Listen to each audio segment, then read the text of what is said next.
everybody. Welcome back to Psychedelics Today, a weekly podcast exploring the science and culture of the emerging psychedelic field with your hosts Kyle Buller and Joe Moore. Today on the show, we are joined by Laura Northrup. Laura is a creator and the host of the podcast Inside Eyes, a series that explores the use of entheogens and psychedelics to heal sexual trauma. She is a practicing psychotherapist and educator. Laura's work focuses on defining sexual violence through a spiritual and politicized lens and supporting the spiritual integrity of our collective humanity. She is a champion of living more fully engaged and responsible lives through the healing use of entheogens and psychedelics, and she lives and works in Oakland, California. So in this episode, we chat about somatics, trauma, Laura's podcast, tips on creating safety in ceremony or sessions, and we also talk a little bit about sexual abuse. So as a trigger warning, we are talking about trauma, abuse, and stuff like that, those topics. So as a trigger warning, if this at any point becomes, a little too much, definitely press the pause button and take some space and take care of yourself. Also want to plug that Laura is hosting a workshop called Sexual Ethics in the Psychedelic Community with a few others. She's going to be co-hosting a workshop with Gabrielle Burton-Hill, Britta Love, Laura, Leah Friedman, who has been on the show in the past, and Shelley Agnihortry. Hopefully I pronounced that right. And I'll read a little of the abstract a little abstract here for the workshop. If you're interested in signing up for this workshop or any workshop at Horizons, make sure you check out horizons.nyc and sign up. They have some really great classes and workshops before the conference starts on October 11th. And so, Horizons, I guess I didn't mention, is a conference that happens in New York City every year, an annual, I think it's the largest psychedelic conference on the East Coast, and it usually happens, I think, the first weekend of August. So here's a little abstract about the workshop that Laura will be co-hosting. Sexual harm is a global epidemic that happens everywhere, including the psychedelic and entheogenic spaces. So how can we learn to come together as a community around these issues? What are some preventative measures we can take to end sexual harm? How might psychedelics themselves assist in us transforming a culture endemic with sexual harm? And what tools are available to help transform harm when it happens?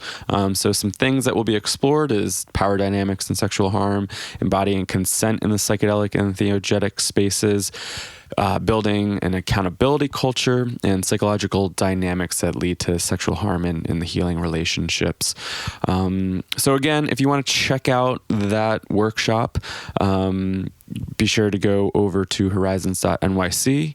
Hopefully we'll see you there. Joe and I will be at Horizons this year, and we will probably be wearing some Psychedelics Today t-shirts.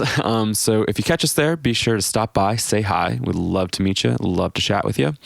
Again, if you want to check out Laura's podcast and work, you can check her out at insideeyespodcast.com, and you can probably Google that and find her. We'll also be putting a lot of links in the show notes. And if you want to support the show, you can subscribe to iTunes, Stitcher, Spotify, wherever you listen to podcasts, leave a review, share a post, share a podcast, share an image on Instagram, whatever that is, helping us out a whole bunch by sharing the content. Or if you want to donate to Patreon, patreon.com/psychedelics today. So be sure to subscribe, and I hope you all enjoy this episode with Laura, and we will catch you on the other side. Thanks so much. All right, welcome back to Psychedelics Today, everybody. Today I'm joined with Laura Northrup, a marriage and family therapist out in the Bay Area. And I'm really excited to chat with you today because your podcast has been coming up. Your newly released podcast has been coming up in the psychedelic space in the past month or so. And I'm excited to chat more about it. And I guess just to give the listeners a little background, we met last year at Horizons at the symposia party and had a really great conversation. And you were telling me that you were actually in the process of trying to interview some folks for this new podcast that you're developing. So yeah, I'm excited to catch up and excited to see that the podcast launched. Thank you. I'm happy to be here. Yeah, the podcast is called Inside Eyes. And yes, when I was in New York, I was doing a few interviews there. In fact, one of the interviews that I did there just came out last week. And yeah, I can tell you a little bit about how the launch has been. So it has been about a month since it launched on July 29th. And it's been going really good, actually. Yeah, there have been a lot of people who have listened and reached out and talked to me about it. And I also just want to say I really welcome that. I like hearing about how people are experiencing it and just like thoughts and questions people have. The bulk of this series is already recorded and edited. The last 3 episodes I'm still working on. But one of the reasons I do like to hear from people is just if there are things that people are hoping I'm going to cover or talk about, there is still a little bit of room for me to add new info. Yeah. And Inside Eyes, what does that name mean? How'd you come up with it? Give us a little background about that. Yeah, well, the name means basically like inward looking, like inward process, inward observation. And how did I come up with it? Actually, I was in a training with Donald Kalshed, who wrote that book. Yeah, he's a Jungian analyst. He wrote the book Trauma and the Soul. And he was lecturing about this sort of concept of one eye open and one eye closed. And I was really fascinated by it. And I mean, it's basically the idea of like being able to look outward and observe the world, but also being able to look inward. And there was an image that he was using that was like a very old image. I don't have it. I can't remember exactly what it was, but it was an old piece of art, like ancient, with one eye open and one closed. And I just kind of got into that idea. Yeah, cool. I like it. And what's the topics that you explore in your podcast? Yeah, so it's about people who are using entheogens and psychedelics to heal sexual trauma. And I'll also say another reason I chose the name Inside Eyes is that I will probably do a season 2, and I don't know that it'll be on exactly the same topics. And I wanted a name that can kind of keep going. Yeah. And so, yeah. But yeah, so basically there's 4 of the episodes, the 15 episode series, 4 of the episodes are interviews with professionals about like larger questions in the field of entheogens and psychedelics or about sexual trauma. And then 11 of the episodes are actual interviews with survivors of sexual violence who have been using entheogens and psychedelics to heal. Awesome. Yeah, when you were telling me about this, I just felt like it was a really kind of great niche or topic to explore within this community because it's such a, I guess, a hot topic right now, and there's so many issues that have been coming up. I recently was supposed to interview somebody that's been, I guess they're on the board of Chacruna, about their sexual abuse policy in ayahuasca. And, it's just something that's just at the forefront. And when you told me about that, I was like, oh, this is awesome that, a woman is exploring these topics, going to create a series about this. Because, it's a huge topic in the psychedelic community. And I think we need to explore it a little bit more in depth. Yeah, I agree. And one of the things that I think is important to note, and I have a whole episode that kind of goes into this, which is that sexual violence happens in every single community. And I hear you that hashtag Me Too and the psychedelic renaissance are really big right now. And so I think there's a lot of, it's up right now and people are a lot more ready to talk about it. But I think that in making this series, I didn't want to kind of express to people who don't know very much about these communities that these are inherently a safe place to go and do this work, because sexual violence happens in every community. And so there is obviously lots of sexual violence that also happens in the psychedelic community.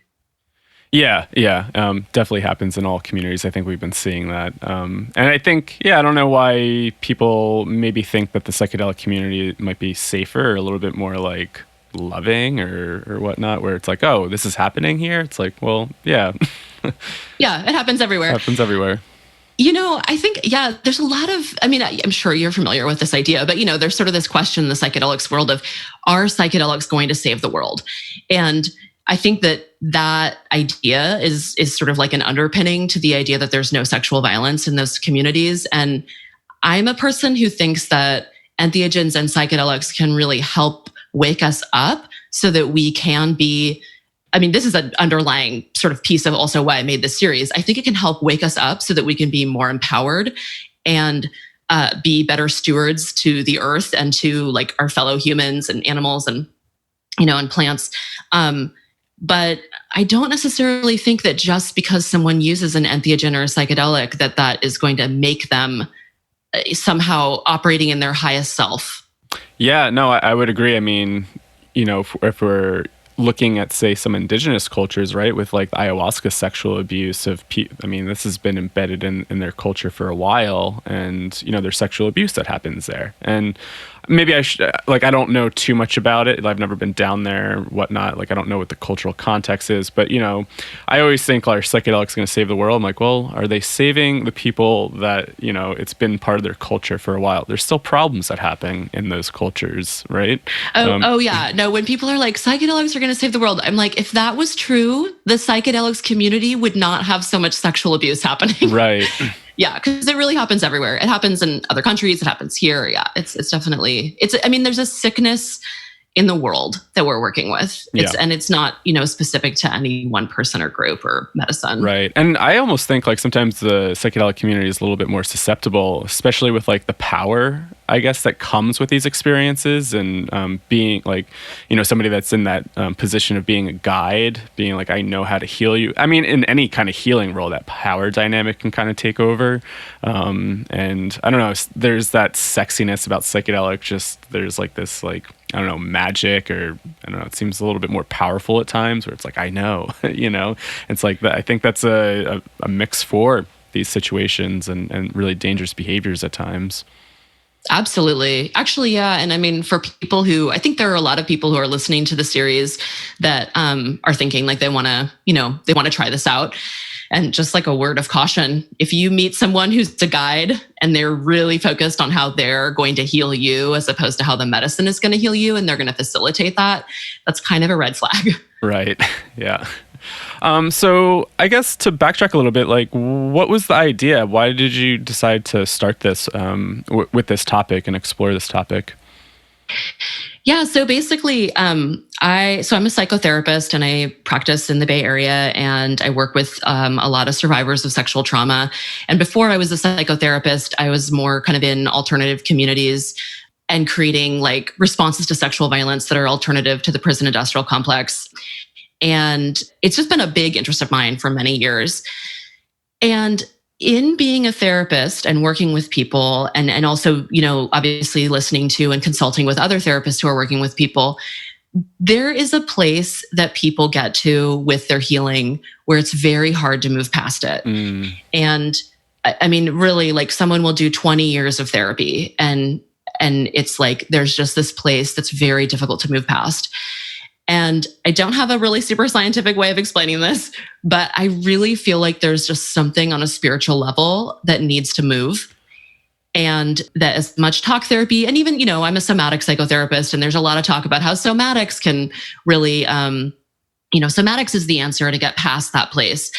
But as a somatic psychotherapist, I also know that it can be really hard to move all the way past trauma and really live without PTSD. And I just know that people are doing that with entheogens and psychedelics. And so I had been thinking for a while about doing some kind of podcast series about sexual violence. And then this just kind of hit home as like, this is what I could actually get myself behind and really have like a long run on it, because I just feel really passionate about it. Yeah. That's, you saying like the somatic part, like, I guess I'm a little biased. People that have been listening to the show know that's a huge interest of mine. And, being able to regulate the body when dealing with a lot of trauma that's stuck in there, learn how to process it differently. And I've been thinking about this, I guess actually within like the past week or so, about these levels of traumas that kind of affect the psyche or soul in a way that it's like, we can do so much somatic processing. We can do some of this like really deep internal work, but then there's just something else that's, I don't know how to explain it besides saying it's psyche and soul, that it's been like, and maybe to look at like a shamanic perspective, like a soul retrieval, right? Like a piece of you has like disconnected, and and we need these alternative modalities to try to bring that back or work with it in a different way. But it's so, I guess it's more on that subtle level where it's so deep, but you don't really notice it all the time. I 100% agree with you. I mean, I'm biased too because I'm a somatic psychotherapist, but I feel like there's this soul level healing.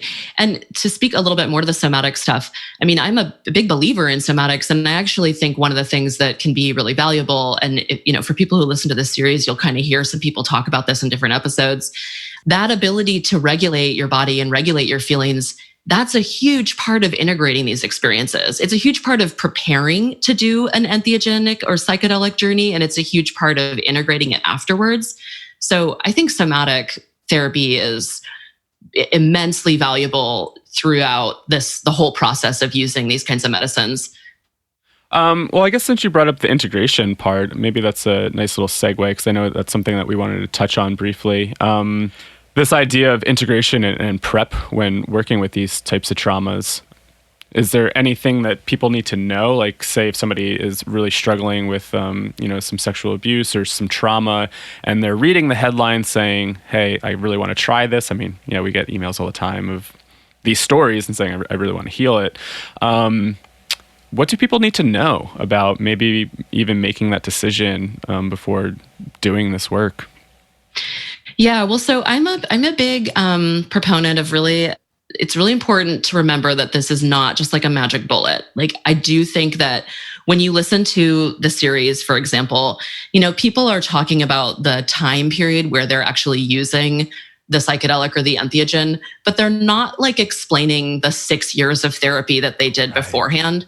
And I do really make it a point to bring up that they've been in therapy, and every single person that I interviewed in this series has done a lot of work, whether that's in therapy or in a spiritual community, through meditation.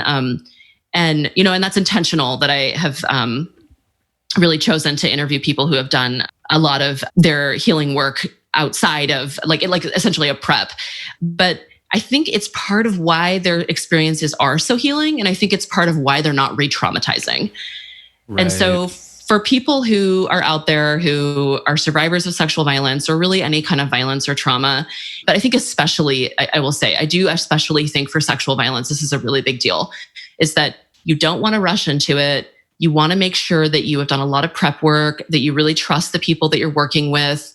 Obviously, with sexual violence, there's already a wound around not trusting somebody or having your trust betrayed.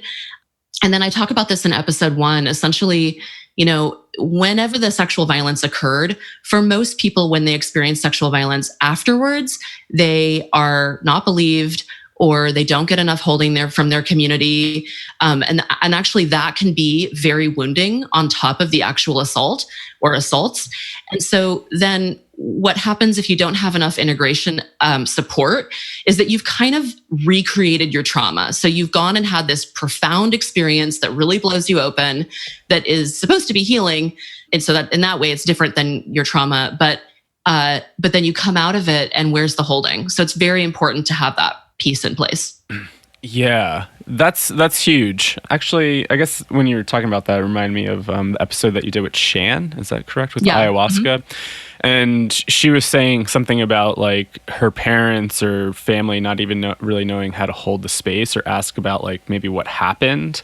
And that idea of just being heard or witnessed about like what could have happened. And, we always say when after like a breathwork session or whatnot, it's like, you had a really big experience, but really know your audience and how you're kind of sharing this, because it can be really shameful if like this is the first time you've opened up to these higher states of consciousness and you're very vulnerable and raw, and then all of a sudden you're going back and sharing this information, and then if somebody's like not hearing it, that can be so shameful and really crappy, and then I guess in that sense kind of trigger that re-trauma, right? Like re-traumatizing yourself again.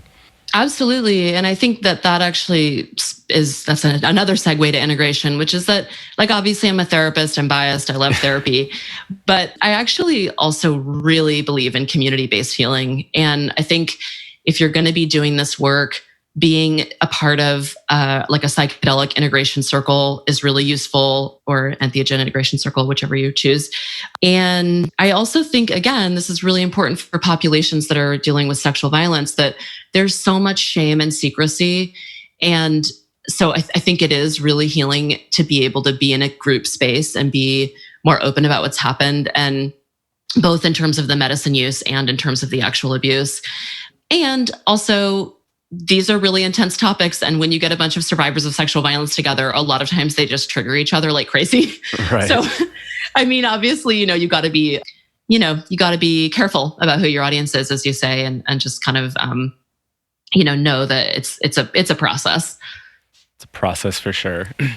You mentioned that you were really trying to find people that had their own therapy and support. Have you heard of others that maybe you didn't interview for your series that had these kind of spontaneous healing with psychedelics without being really well prepared and thinking about integration and really prepping for their experience through therapy and whatnot? I did. Yeah, I absolutely did. And I think that, I'm a big believer that you can have a healing spiritual experience in a lot of different contexts.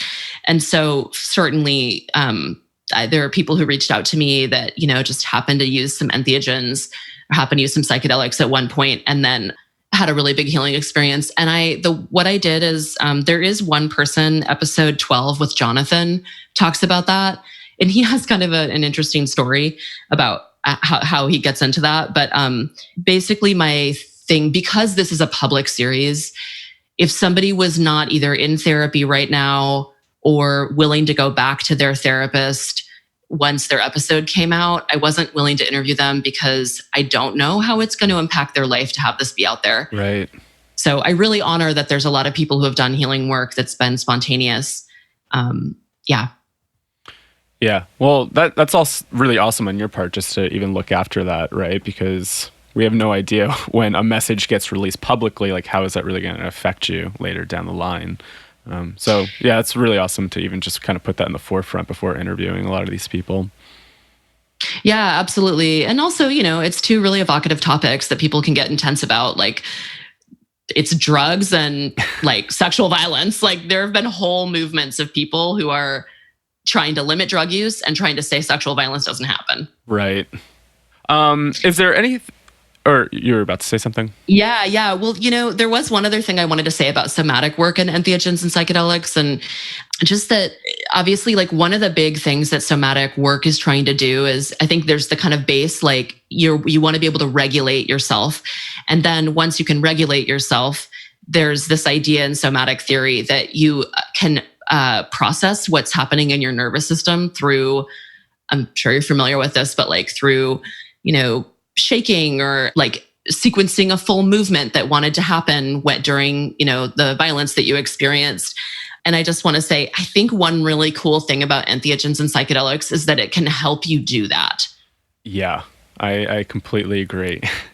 Yeah. So, and I'm trying to think of a way to explain that better for listeners who aren't that familiar with what I mean by that. And maybe I'll just take a second to explain, so one theory of somatic psychology and trauma is that during some kind of traumatic experience, there might be a physical motion that you wanted to do, like move your arm up and do a block or run away. Or there might just be a big surge of energy that comes into your body that's preparing you to be able to run, fight, flight, kind of thing. And there's a theory that movement, when it's truncated, or that energy, when it doesn't get used, is stored in your body and it makes you sick, physically. And so when people use entheogens and psychedelics, there are people who have experiences where they just shake and shake and shake, or they do the movements that they were meant to do. And that's something that you try often in talk therapy or somatic psychotherapy without medicine work to help people access those places. But it can be really hard because there's so much defense against doing it.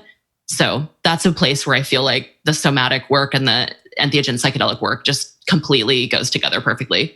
Yeah, and I think even thinking about the prep work, right? What happens when a really difficult feeling comes up in somebody's body, and learning how to work somatically before going into that space, I think, can be really helpful. And again, my biased opinion from having years of breathwork experience and kind of learning how to explore that. But I think my having experience with breathwork has really helped me understand to navigate these different states of consciousness and what's going on in my body, in the sense that something's coming up and something feels really scary to explore, or there's this sensation that I'm I try to push down, but by breathing into it and allowing myself to actually let that part of myself shake, move. And, it's always so interesting when a lot of people that have first time breathing, they go, I felt like there was like just all this stuff in my body. I wanted to move and I wanted to do this stuff, but I wasn't too sure if it was okay. And I think that's a really common thing when we're starting to work somatically, is like, is this actually okay to feel my body and to explore my body? And I'm sure that's a huge thing with people that experience trauma and sexual abuse, from being so dissociated from their body and even having like some of their autonomy from their body kind of taken away during that trauma. So even just kind of how to reclaim that power that you have control over your body and you have this capability to explore it in a new way. I think that's really huge. Yeah, absolutely. I totally agree. I can see how, I agree that, I think somatic work can definitely prep you to be able to do that. And I'm so happy that I'm being interviewed by another somatic psychotherapist. This is like, we're just on the same page. Yeah, it's always fun to nerd out somatically with other people that are into this stuff as well. So, we talked about this kind of what you need to know beforehand. What about like afterwards? Have you seen anything that has come up afterwards of people with sexual abuse going into ceremony or going into these sessions? And then what have people been reporting like afterwards? What is the journey like? And I think you kind of hinted towards it before, but like, there is some spontaneous, but also people are continuing to work and people don't always talk about the work that they're actually doing afterwards. Yeah, well, so this definitely is something that there was a common theme in some of the interviews that I did. And I'll just say very specifically, I think episode 8 with Rosa goes into this, that this thing can happen where you have been really dissociated, right? You use an entheogen or a psychedelic, you are not as dissociated anymore. And that's, I think, one of the most kind of amazing things that just even a single journey can do, is just people come out and they're like, I'm not so dissociated. But if you've been using dissociation as your primary coping mechanism for all of your feelings for most of your life, and then all of a sudden you aren't dissociating anymore, that isn't necessarily a blissful experience. I think for a lot of people, they feel really overwhelmed by the feelings that they're having afterwards. And I know that, I read an article recently called We Have to Talk About What Happens When Ayahuasca Makes You Feel Worse. Yeah. And I just know from, anecdotally, and then also, during this series, there are definitely people who go in and, you come out of your journey and you realize that the person who you're partnered with, it's an abusive relationship and you have to leave, or like you realize that you're really dissociated and actually like you don't like the job that you do, or you just kind of have to confront these things, that it's not necessarily comfortable afterwards. It can actually feel really painful to be present and require a lot of change work. Yeah, we've been receiving a few emails here and there. And actually the last email that I received about this, I mentioned maybe I'd bring it up on a podcast, but this idea with people that are going into these experiences with a lot of trauma coming back and actually being worse.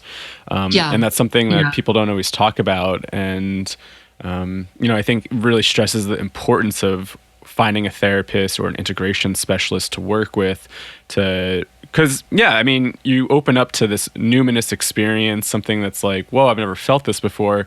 And then if you had trauma, or, you're just coming back to a very difficult environment, and then you actually have to like battle up against that after being so blown open, and then you're raw and vulnerable coming back to, really constricted states. And it's like, whoa, this is actually harder now, right? Yeah. Well, and I think that, that's one of the areas where, people are just really into this as like, it's 10 years of therapy in a night, and it's like, you go and you watch like a YouTube video where someone's like, they've just come out of their ayahuasca journey, or they've just done their MDMA session or whatever. And, and they're like, this is so amazing. And I hope I didn't create a series like that, but I might have created a series that makes it think like, but so, yeah, it's just so important to remember that like each person's experience is so individual. And yeah, absolutely. Like if, let's say you live in a situation that's like not safe, and then you go open yourself up really intensely and go back to it, like you actually can traumatize yourself with these medicines. Yeah, and definitely have been hearing it a little bit more and more. And if that has happened to you, if you're listening, know that you're not alone in that process. I mean, it is. I don't know how common it is, but it has happened to a few people. And, I even think about myself with like having like a really profound breathwork experience and going back to certain things. I'm like, whew, this is hard, and like being really on the downside for like 2 or 3 weeks. I'm like, oh, that really screwed me up. Yeah. But we definitely made lots of mistakes in that department myself too. Yeah. Oh no.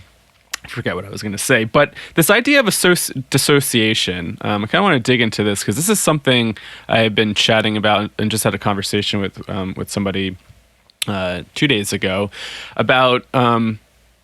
You just had an episode that I just listened to about ketamine, and ketamine, a dissociative anesthetic, and we were chatting about how this dissociation, and when you're already dissociated, kind of has this weird healing effect.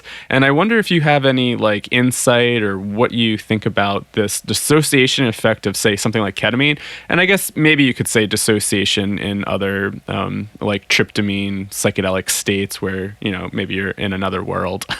But that sounds counterintuitive, right? At times where it's like, oh, you don't want to exacerbate the dissociation by using a psychedelic that might dissociate you, but sometimes it has this weird effect where it has a totally opposite like outcome. Yeah, I think this is a great question. And I mean, my best answer is I don't know, but my sort of like exploratory answer is that I've been thinking about this and wondering if, so part of what happens with trauma is that, or part of how we think about it is that your psyche really, it breaks into pieces. You fragment your psyche.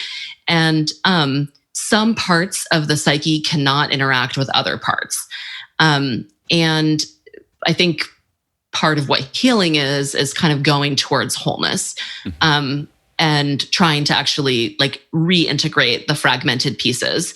And those fragmented pieces are kept apart as a way to stay safe, because if they were all the way together, it would be too overwhelming.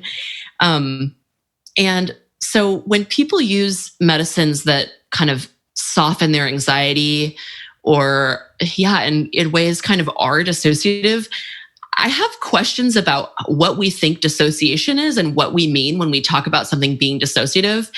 And if there's like a more nuanced, complex way we can think about dissociation, and that some of what that might be doing is actually allowing those parts to be, looking for the word, like the sort of separation of them being softened a bit.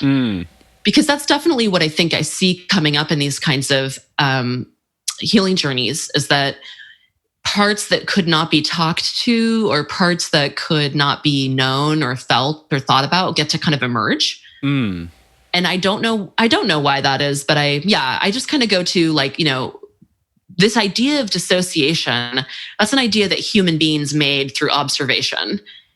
But I wonder if that can be expanded. Does that make sense what I'm saying? Yeah. No, I'm just having like a lot of like, I guess, visual of that as you were describing that.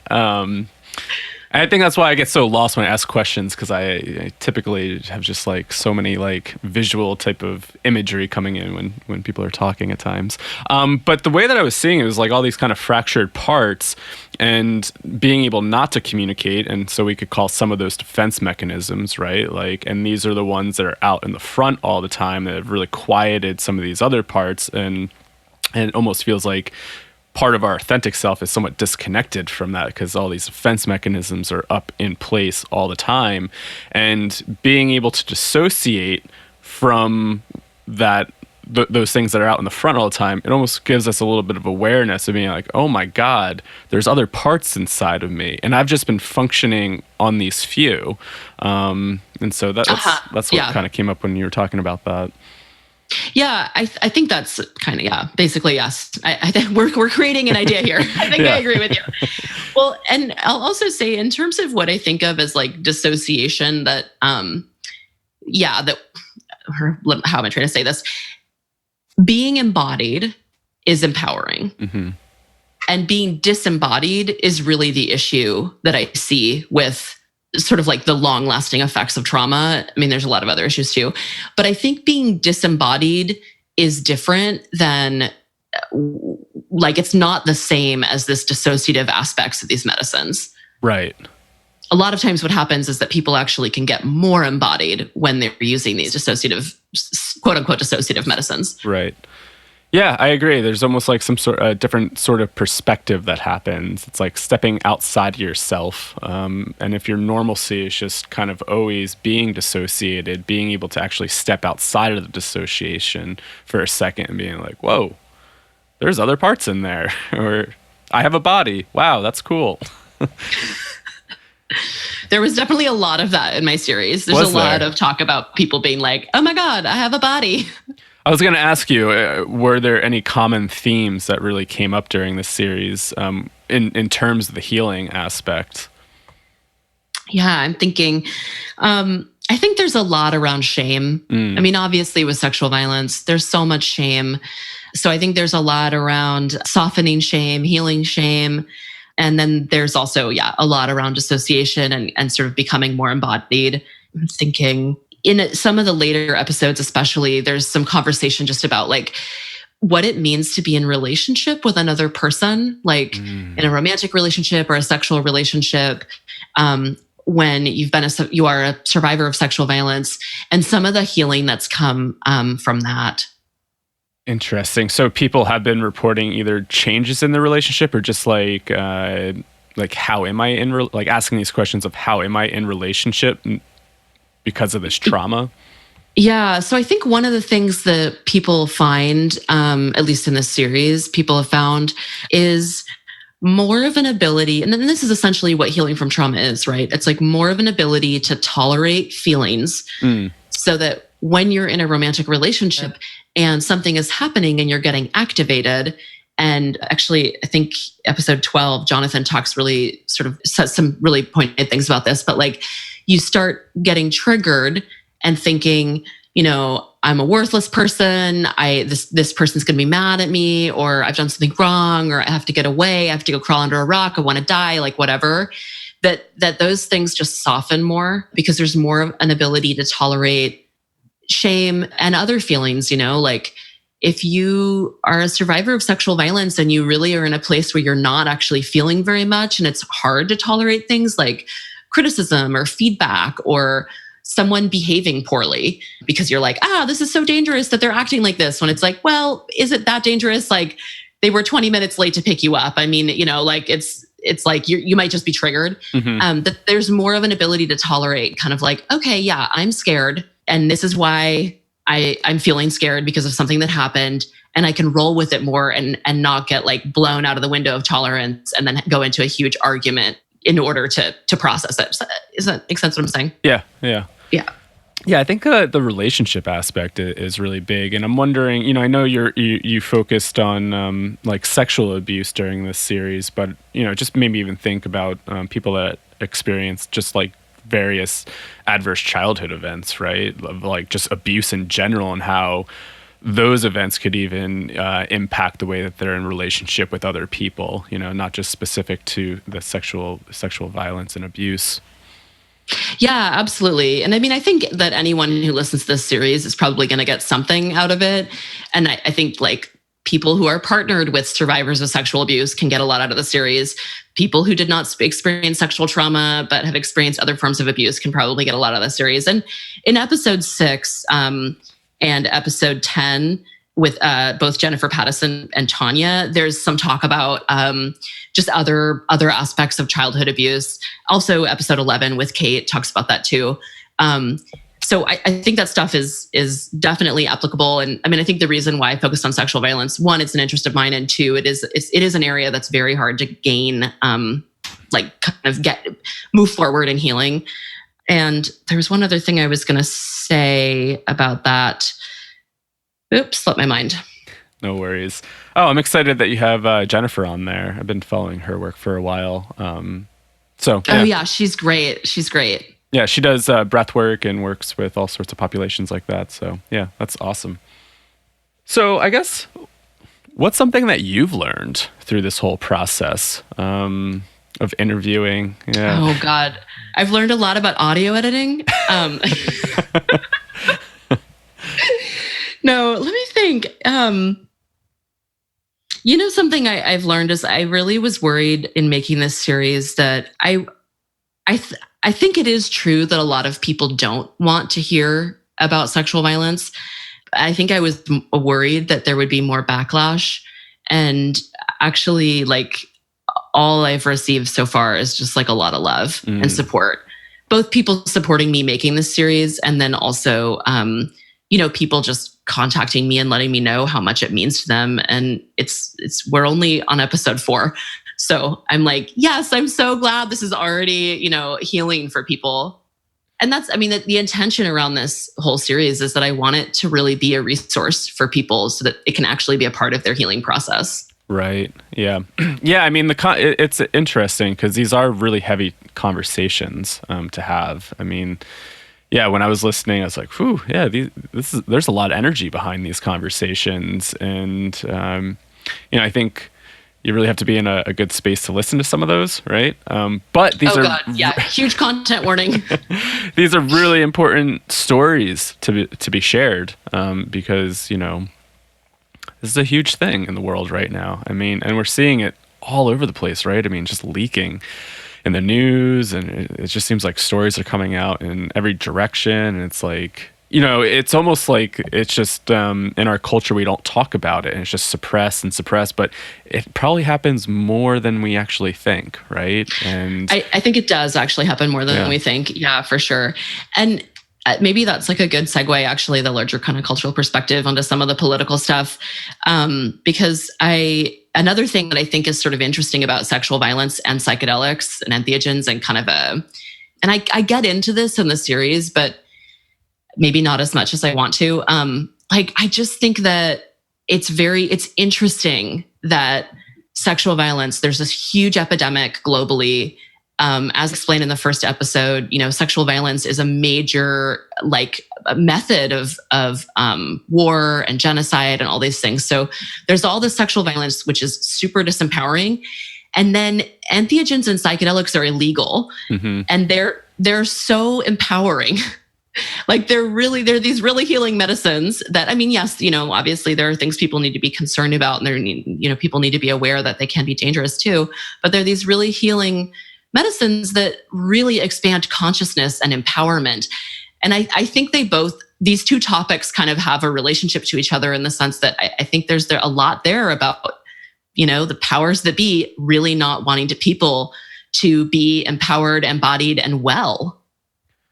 Yeah. I always kind of come back to some of the conversations I had with this guy, Robert Forte, who I mentioned to you briefly before we started chatting. But, he really kind of highlighted like Huxley when I chatted with him a while ago, and just kind of like the soma, just like numb out, chill out, like everything's okay, versus actually being empowered and maybe dealing with some of the stuff that's actually wrong, instead of just like taking substances to be like, everything's fine, everything's okay. Instead of being like, oh, whoa, there's stuff here. How do we actually have these conversations or work through it and learn how to empower people to deal with it? Yeah. Yeah. In California, I live in Oakland, and there's these huge signs that'll say chill, and it'll be an ad for weed. And while I totally support weed legalization, I'm not trying to diss weed, but it's just interesting. It's like there are tons of mass shootings. Like this, climate crisis is so serious right now, but you should chill. and I think I do really support people being well, and I support people relaxing, and I support people de-stressing. I really support that. But it's just interesting on a cultural level, what we are getting behind and what we don't want to get behind. Yeah. And I think I said this maybe earlier, and I know we've talked about this previously, that alcohol is legal. Alcohol causes so many deaths every year. It's really, really bad for your body. There's all these things about alcohol that are really problematic, whereas MDMA and ayahuasca and iboga and all these medicines that help people with their addictions and their healing are not legal. So interesting. And, I think when we look at drug policy and the history around drug policy, a lot of it has just been to marginalize people and to arrest people and control. And so, it is interesting. That alcohol kind of broke free from that and became so socially acceptable. But, you look at weed and, the Mexicans, that was their target, and African Americans. And then, the psychedelics really got just really wrapped up with the anti-war movement and anti-establishment. And so it was like, oh, well, there's freedom of speech, right? We can't really go after these people, but they're using these substances, so we can go after that. And so when you really look at drug policy, it's, I don't know. Yeah. I agree. And I interviewed Jag Davies about this in episode 2 and Ismail Ali as well. But Jag definitely really goes into prohibition and kind of explaining like sort of the larger ramifications of the drug war. And yeah, there's definitely a lot about drug use and the drug war that is really just about oppressing people. Yeah. Yeah, and just to think about alcohol, I guess it's kind of coming back to everything's fine, just get drunk, numb out. People that are starting to feel their own power, that can be scary for people that are trying to maybe make the world a certain way, right? To break out of these norms and try to create something new that's threatening, right? Yeah, and so this might be a little bit of an aside, but I do feel like it's somewhat related to the political piece. In every episode, I also ask people about bystanders in their life and if there's been any healing around bystanders. And a bystander is like anybody who was present or, around at the time of the sexual violence. And really, in some ways, we're all kind of bystanders to sexual violence. But there can be a lot of wounding there. It's like an assault happens, someone reaches out and tells somebody else about it. They don't believe it. That person would be considered a bystander. And in reference to kind of the political stuff, I think, a lot of us are bystanders. We're bystanders to all kinds of violence all the time.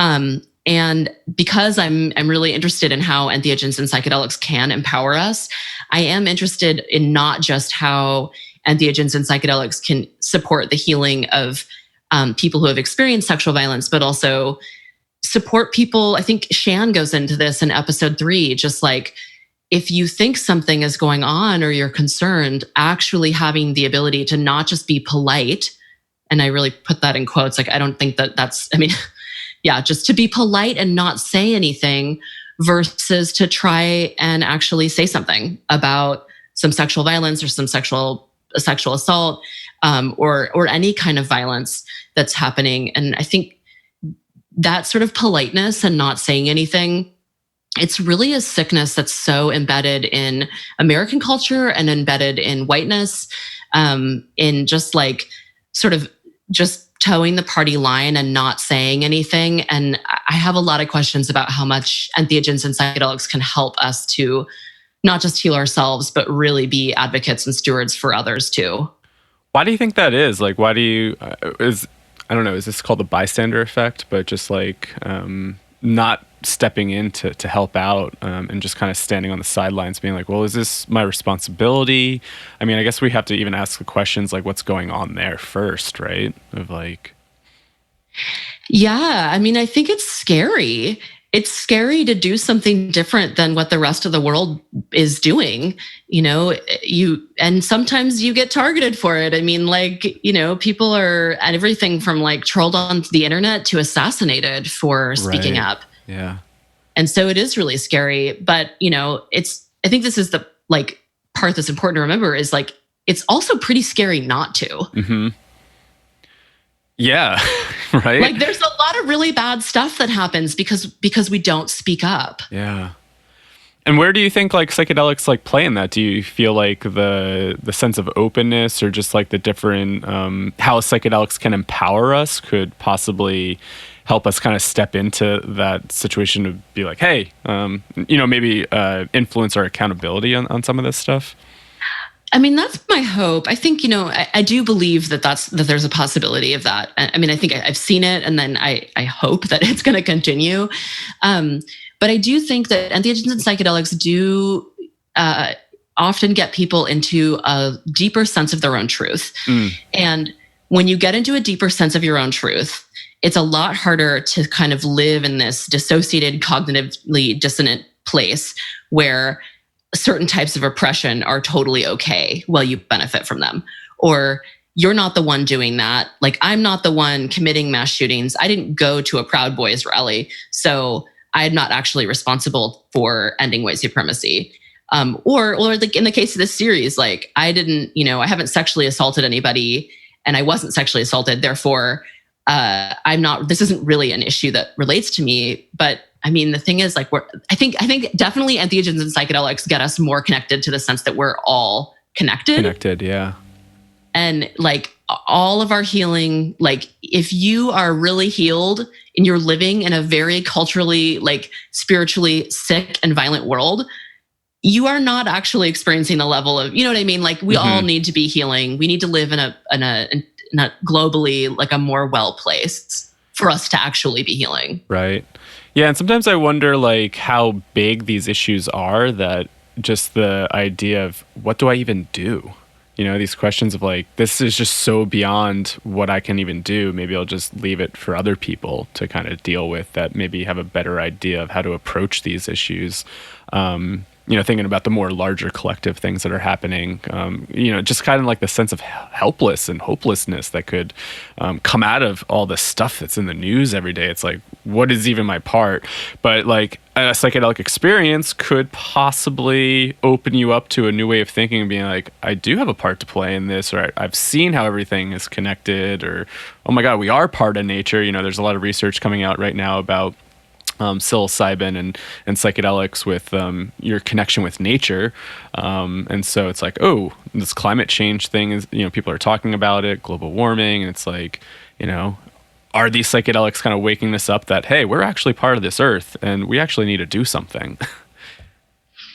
Yeah, absolutely. I think that this is the place where like we are so oriented towards, and it is so normalized to be disempowered. Like, and I mean, I feel it. Like when I like go, I don't know, maybe go on a hike for a few hours and I don't have any cell reception, then I get back in and find out there's been 3 new mass shootings. Like, yeah, there's a part of me that's like, okay, I just want to give up, you know, and we're very oriented towards disempowerment. That's also a result of traumas, both, you know, larger cultural traumas and our own personal ones and our, you know, our families and our close communities. But I do think like being more embodied, getting closer to your own truth, there are things that we can do even on the smallest scale. I mean, like, for example, like just who you're going to vote for in the next election is kind of a big deal. Right. But, you know, like also who you're going to vote for, like actually voting in your local elections, or like actually doing some, you know, activism and working in your community. And there's so many different types of like work that we can do. And yeah. And I also just want to say, I talk about this a little bit in the series, but I think another really big thing is that we just really need more connected relationships. Like, even if the only thing you do today is just actually have a deeper, more honest relationship with yourself or someone else, that is a step towards healing, making our communities more well. I hope you keep it going. You know, that's not the only thing I want people to do, but like, it's so important. I think that's huge. You know, just even thinking about like how connected we are at times, but so disconnected, you know, just thinking about the communities that we live in, we might be so disconnected from. And yeah, just like, you know, you're reading all these reports about loneliness, right? Like it's such an epidemic, especially with an elderly populations, of just like how lonely people are nowadays, and you know, and what type of suppression that causes, and then what type of things come out of that, like all the projections, right? I mean, I have no idea what's like behind some of these like shootings or all these kind of crazy things that are happening, but it makes me wonder about like the disconnection that our culture might be feeling, and then, you know, maybe the isolation that some people are feeling, not having some like really powerful, authentic connections. And I think that's a huge part of healing and just like getting more involved, right? I agree. And I mean, on the topic of the show, like definitely, I think a lot of trauma survivors feel really alone. Yeah. Yeah, just not heard. And I'm sure when they share their story, it's like people don't like maybe know how to even accept it or like hear it because it might be so, whoa, this is intense. I don't know how to hold this space, right? And then they feel alone in that. I mean, I even think about that with my own near-death experience, right? It's like not sexual abuse, but just having this huge numinous experience and then being alone in it at times. Being like, that was really intense. I don't know really how to convey this to anybody. Absolutely. Yeah. Well, and that kind of goes back to what I was saying earlier about how important it is to be in community and be in like do group integration circles, be in community around this stuff. Like that in itself is pretty damn healing without any entheogens or psychedelics involved. Yeah. You said you do prep work and integration work as a therapist, right? Mm-hmm.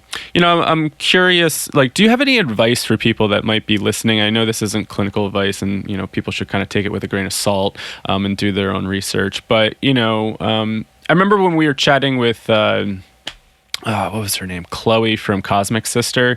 We were on this topic of, the sexual abuse that could happen at like ayahuasca retreat centers. And, she gave some advice of, going down with a friend, never kind of drinking alone.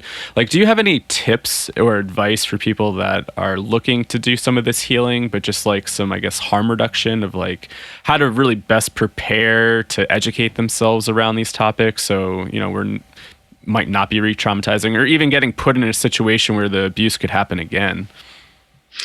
Yeah. So one thing I would say is definitely do research. Like, I know it's compelling, you might listen to something and be like, oh, I want to do this thing next week and I found this place to do it. Just because you got connected to somebody or some group does not necessarily mean that is the group for you to go and do your healing work at. Like, there are lots of people out there who are going to offer something and you need to really tune into what's actually going to be the right thing for you. So that's my first bit of advice.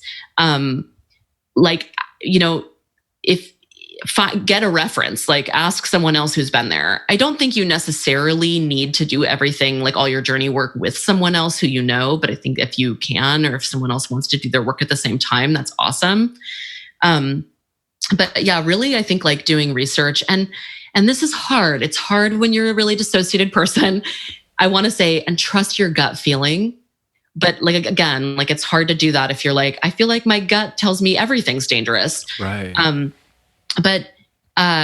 Like when people have been reaching out to me, asking me to give them drugs ever since I got the series going, which don't ask me for that. I'm not going to do that.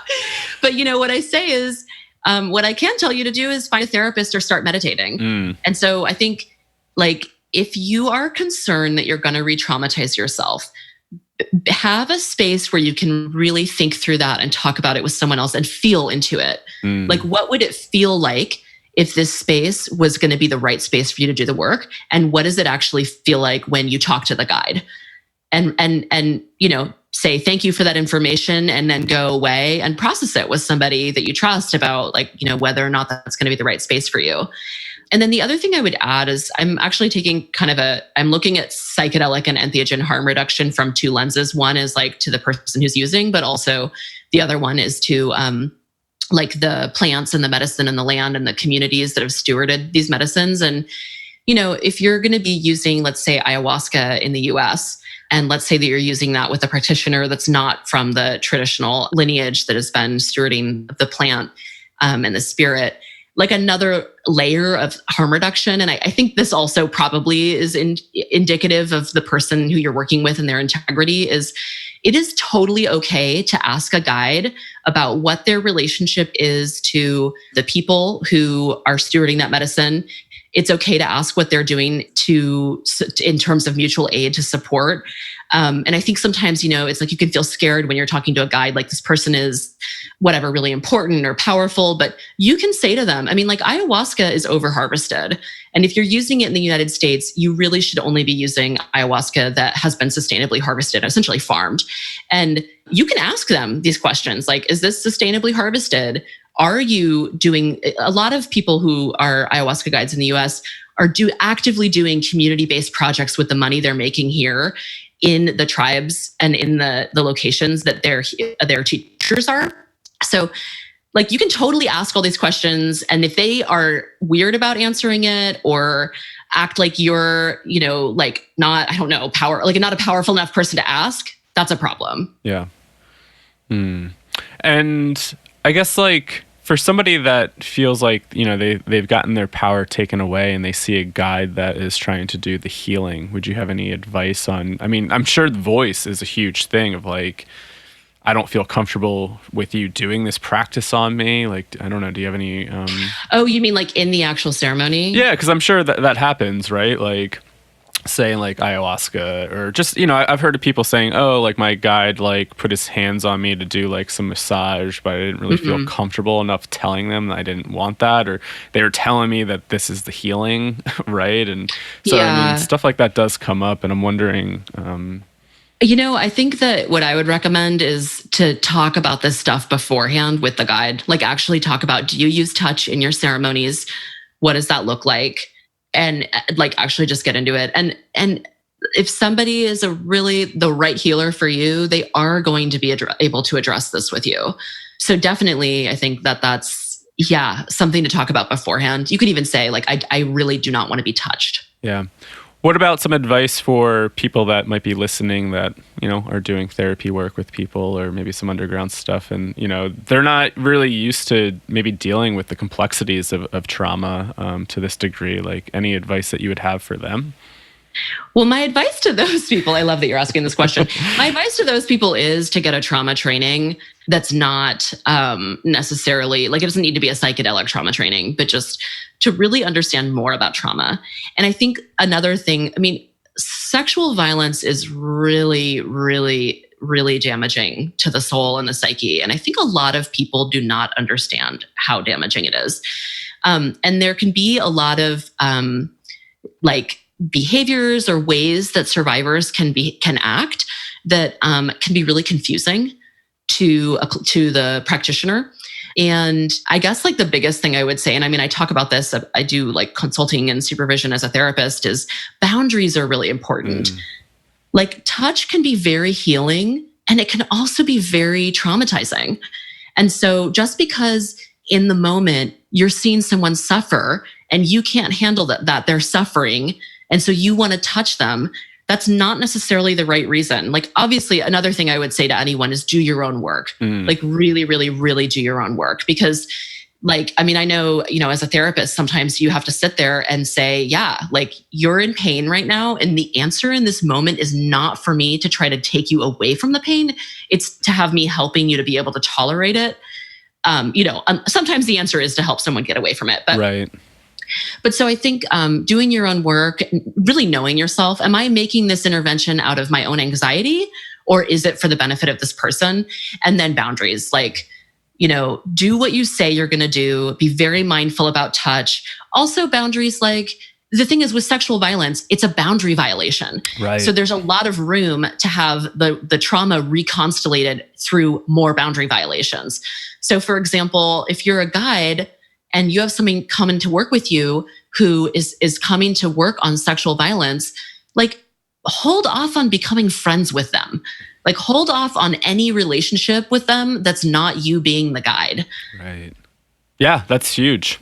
That's really huge. And, I'm sure there's people that are listening that, more and more retreat centers are popping up and, especially in countries like Jamaica, Netherlands, and then you have things in Costa Rica, Peru. So, I think this is good advice for people that are getting into this work that may not really have a background in mental health counseling or trauma. And, it's one of those things when it comes up, it's like you don't even really know how to navigate. I mean, even having traditional training, right? I mean, you still get, I don't know, sometimes I'm like, oh, what's going on here? And really have to like check, am I doing this intervention because I'm nervous and like I don't know how to really sit with this because it's making me feel uncomfortable, or is this actually like helping the client, right? Yeah, there's a really good book called, this is a psychoanalytic book that's not anything to do with psychedelics and entheogens. It's called Treating the Adult Survivor of Childhood Sexual Abuse. One of the things that they say in it that I think is really useful, that, I mean, I have been working with sexual trauma clinically and, just sort of in the community for a long time. And I can say that this fully resonates with me, that we can just never underestimate the part of ourselves that wants to minimize or deny what's happened or get away from it. Like, it's just it's overwhelming just to hear about it. Yeah. And so, when somebody's like, hey, this thing happened to me, or this is the feeling I'm having coming up, there's always a part of us that just wants to be like, no, that didn't happen, or no, that can't happen, or no, that's not the world that we're living in. And I think it just takes a lot of being present and really, really grounded as a guide or a clinician, or whatever kind of work you're doing, to be able to remind yourself, no, this really does happen. And denying it or minimizing it or trying to make this person feel a different way so that I feel a different way is all actually just going to re-traumatize them. Right. Yeah.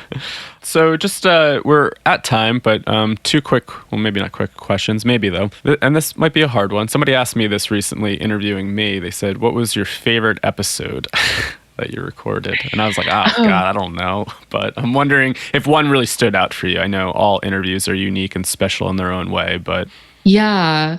They all are really unique in their own way. And I think I'll just say that some of the episodes, some of the stories just resonated with me a lot. And those were like personally very healing for me to do. Mm-hmm. But I feel silly saying this, but I really appreciated like different aspects of every interview. Yeah. They're very, very personal. And I took a lot of care to kind of trying to create a space where people could really feel comfortable bringing their full selves. Yeah. Awesome. Yeah, I know it's a hard question to answer. I had a hard time answering it too. I was like, I don't know. There's so many. And any resources that you would like to share in regards to this topic, or, you just mentioned the book, so it made me think, maybe you have some other good resources. Yeah, gosh, there's so many that I can't completely. So there's a number of resources that are going to be in the show notes of every episode, awesome, depending on things people bring up. But maybe just like, it would depend on who I was giving them to, whether it was survivors or clinicians or guides.